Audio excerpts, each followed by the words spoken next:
Let's understand the key features of Real Estate Regulation Act RERA. I'm not an expert on this topic, but I think because each of us is a consumer of real estate in some form or the other, this has come as a revolutionary act, and I got a lot of interest in real estate when I was studying this course called Real Estate Management as part of my MBA. So this is Anurag, your host on this channel, and sharing the little that I know. Please subscribe to this channel. So Real Estate Regulation and Development Act RERA was passed to protect the rights of and interest of consumers and promote uniformity and standardization of business practices and transactions. So real estate सुनते ही हमारे दिमाग में ही आता है भाई promoter, shady promoter जो कभी square feet में सुपर बिल्ट में कुछ देगा, कार्पेट एरिया कुछ देगा, एडवांस के बारे में कुछ करेगा, कोई प्रोफेशनलिज्म नहीं. तो 1 May 2017 से this act has been brought to force for the entire country except Jammu and Kashmir. Though it appears that the developers have got a raw deal through RERA, मतलब it completely tilted in the favor of the consumers है, the act will ensure that serious stakeholders will remain in the real estate sector, and it's a win-win situation for all. It has brought in a lot of transparency. तो क्या applicability है इस act की? Transaction of sale, whether as freehold or leasehold, of apartments, buildings or plots, but only in residential and commercial projects, but does not include a transaction wherein a person is given an apartment, building or plot on rent. So the idea is that it should be a sale of an apartment, building or plot, चाहे वो residential हो या commercial हो, but अगर rent होगा तो it will not apply. So what is the benefit of RERA is that projects have to be mandatorily registered, and the real estate dealers have to disclose the complete project details on the regulator's website. They have to update on a quarterly basis कि भाई क्या progress है. ऐसा नहीं हो कि मैंने advance लेके मैं बैठ गया. एंड जो भी डेवलपर अगर प्रोजेक्ट्स को डिले करेगा तो उसके ऊपर बहुत सारी पेनल्टीज है. These provisions aim to lessen the various difficulties which are faced by the consumers who want to buy real estate. So because real estate India में एक state subject है and it has to be implemented by the state government. So if you look at it, a lot of states have notified RERA, a lot of them have not notified RERA, either not notified the act or the rules are still to be framed or yet to be notified. So what are the top 10 takeaways? Number 1, as per the new law, the developer can't make any changes to the plan without the written consent of the buyer. The provision will not allow the developer to increase the cost of their projects. So suddenly bhai I have had a figment of imagination that मुझे एक swimming pool चाहिए project में और मैं उसका super build बढ़ा दूंगा, वो नहीं हो सकता.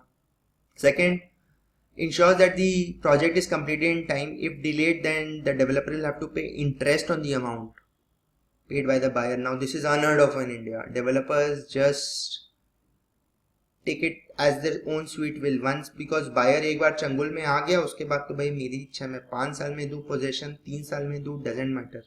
आप कुछ नहीं कर सकते. Registration is mandatory for all commercial and residential projects where the land is over 500 square meters or includes 8 apartments and which are under construction. तो दो क्राइटेरिया है, 500 स्क्वायर मीटर्स या 8 अपार्टमेंट्स. अगर दोनों में से कोई भी फुलफिल हो रहा है और अगर अंडर कंस्ट्रक्शन है तो I have to mandatorily register. As per the new act, every phase of the apartment will be considered as a standalone real estate project and separate registrations need to be made for each project. So for example Avani Oxford एक project है लेक टाउन में, so उसका phase 1 आया, फिर phase 2 आया, Vivek Vihar phase 1 2 3 4 5. तो हर phase को एक सेपरेट रजिस्ट्रेशन लेना पड़ेगा बिकॉज उसका मार्केटिंग डिफरेंट हो जाता है. And they have, every state has to establish a real estate regulatory authority as per the new act. And अगर मुझे कुछ भी ग्रीवांस है मैं इस बॉडी को अप्रोच कर सकता हूँ. तो एक Jharkhand real estate regulatory authority होगा, Bihar real estate regulatory authority होगा, etcetera. The property will have to be sold to buyers based on carpet area and not on super built up area, which will become illegal under the new law. So this is so wonderful because इसमें सबसे ज़्यादा transparency होगी. आज के date में मुझे लगता है अभी 1200 स्क्वायर फीट का फ्लैट है, ultimately carpet area 800 square feet. बोला कहाँ गया बाकी? बोला super built up. If you don't register a property, penalty at 10% of the project cost and a repeated violation could send the developer in jail. Wow.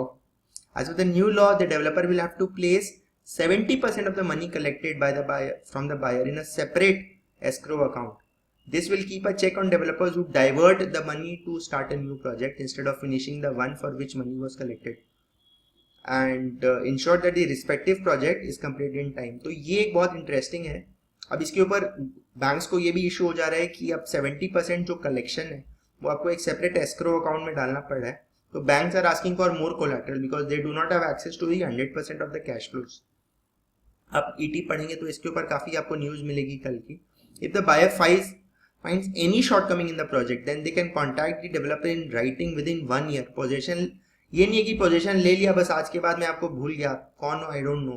Within 1 year I can approach the developer in writing and jail है इसके ऊपर developer के ऊपर 3 years की with और without a fine if you violate the order of the appellate tribunal of the real estate regulation act. तो across states क्या है अभी हमारा फंडा, तो हमने जो देखा था अभी ये this is how it stands. Haryana, Punjab, Tamil Nadu and West Bengal draft rules have been prepared. Andhra, Delhi, Gujarat, Madhya Pradesh, Maharashtra, Orissa and union territories notified and in force. Bihar, Karnataka, Rajasthan, Uttar Pradesh, Uttarakhand notified but not gazetted. तो इसमें ये तो बीजेपी रूल्ड स्टेट्स हैं तो इसमें कोई इशू नहीं होना चाहिए. इस पर पता नहीं क्या है. So most of the rules are in line with the act about disclosure of details when applying for registration. The new regulations ये जो है भैया क्या प्रमोटर है, क्या प्रोजेक्ट है, क्या लेआउट है, डेवलपमेंट आप कहाँ से करोगे, लैंड का क्या स्टेटस है, अप्रूवल्स का क्या स्टेटस है, कौन एजेंट्स है, कॉन्ट्रैक्टर्स, आर्किटेक्ट, स्ट्रक्चरल इंजीनियर, सब कुछ आपको एकदम फेयर एंड ट्रांसपेरेंट मैनर में डिस्क्लोज करना पड़ेगा. कई स्टेट्स में ये भी बोल दिया गया है कि आपको audited balance sheet preceding financial year की या income tax return for 3 preceding years भी देने पड़ेंगे. तो अगर आप देखें फॉर एग्जांपल ड्राफ्ट रूल्स जो नोटिफाई हुए हैं जैसे यूनियन टेरिटरीज में, तो क्या हो रहा है, total price of the apartment will include breakup of the cost of apartment आपको सेपरेटली दिखाना पड़ेगा. गराज या क्लोज पार्किंग का अलग से दिखाना पड़ेगा. What is the proportionate cost of common areas आप पे सेपरेटली बिलिंग होगा. प्रेफरेंशियल लोकेशन चार्जेस मतलब मुझे गंगा फेसिंग फ्लैट चाहिए या 10th लोकेशन उसको सेपरेट बिलिंग करना पड़ेगा. ऑल टैक्सेस चाहे वैट, सर्विस टैक्स या GST in connection with the project till handing over उसको एक अलग से आपको दिखाना पड़ेगा प्राइस के अंदर. अगर कुछ भी इंक्रीज इन टैक्सेस होता है after schedule date of completion which shall include extension of registration then the promoter shall not charge the same to the allottee. But ये यूनियन टेरिटरीज मतलब एक लिमिटेशन पीरियड के बाद अगर कोई नया टैक्स आया तो प्रमोटर के डिले की वजह से हुआ है तो उसके लिए कंज्यूमर को क्षति नहीं देनी पड़ेगी. Recovery of price of land, construction of common area, internal and external development charges, electric wiring, electric connectivity, lift, water line, plumbing, finishing with paint, marbles, etc. आपको clearly दिखाना पड़ेगा. And essential services till maintenance is handed over to the association of allottees, उसको भी आपको दिखाना पड़ेगा. सब कुछ आपको क्लियरली दिखाना पड़ेगा. मेरे प्राइस के अंदर भाई ये सब कुछ है. ऐसा नहीं हो सकता कि सडनली मैं बाद में बोलूँगी मैं मेंटेनेंस आपको अलग से देना है, प्रेफरेंशियल लोकेशन चार्जेस आपको अलग से देने हैं. नो. टोटल प्राइस के अंदर एस्केलेशन नहीं हो सकता except in development charges. You have to enclose the copy of the notification towards such increase with demand letter. तो कंप्लीट एस्केलेशन फ्री आपको ये चीज मिल जा रहा है. अब अगेन कुछ स्टेट्स ने ये नोटिफाई किया है कि यूनियन टेरिटरीज में यस, कुछ स्टेट्स ने नहीं किया. तो आपको स्पेसिफिक अपने स्टेट स्पेसिफिक रूल्स देखने पड़ेंगे. Recalculation of total price on receipt of OC shall be calculated and adjusted on confirmation of final carpet area on receipt of OC and rebate for early payment. आपके पास option है as a promoter कि आप early payment के लिए rebate दे दें. It shall not be subject to any revision or withdrawal once granted. And adjustment of installment again you can do that against law outstanding अगर एक appropriate manner में किया जाए. अलॉटी को अंडरटेक करना पड़ेगा कि वो कोई ऑब्जेक्शन या डिमांड या डायरेक्ट नहीं करेगा. Now again the status is that so as compared to union territories if you look at all of this it is in line but states level पे difference है. And where do you see the maximum? Grant Thornton ने एक सर्वे किया था. So where do you think the maximum impact of RERA is going to happen? तो अपने maximum impact देखे तो लोगों को लग रहा है कि project planning and design will be far more robust here because of the fair amount of disclosures and then working capital management. अब ये नहीं होगा कि project प्रमोटर ने आपसे फंड्स ले लिया, उसको डाइवर्ट करके कहीं और यूज कर रहा है, तो वो नहीं होगा. तो देयरफॉर दोनों project planning, design, construction development, marketing and customer management will again become more professional because इसमें आप hidden surprises नहीं रहेंगे etc. and as compared to ये 70% रूल से आपका क्या ओपिनियन है? तो the majority, not majority, I mean the maximum number of people feel that it will help in getting timely delivery of the project. and fly by night operators जो होते हैं कि एक प्रोजेक्ट के लिए फंड उठाया और भाग गए दूसरे में डाल दिया, वो नहीं होगा. It will lock the cash and force the builders to rely on further borrowings. कुछ लोगों को ऐसा लगता है ना, तो इससे प्रोजेक्ट कॉस्ट हायर हो बिकॉज वो लॉक हो जाएगा. नहीं तो ये क्या काफी रोटेशन का गेम खेलते हैं. RERA will actually discipline developers, which in turn will see large and sophisticated investors and sovereign funds willing to invest in real projects, real estate projects. तो आप जैसे कि अबू धाबी इन्वेस्टमेंट फंड जो like $500 billion and Norway sovereign funds.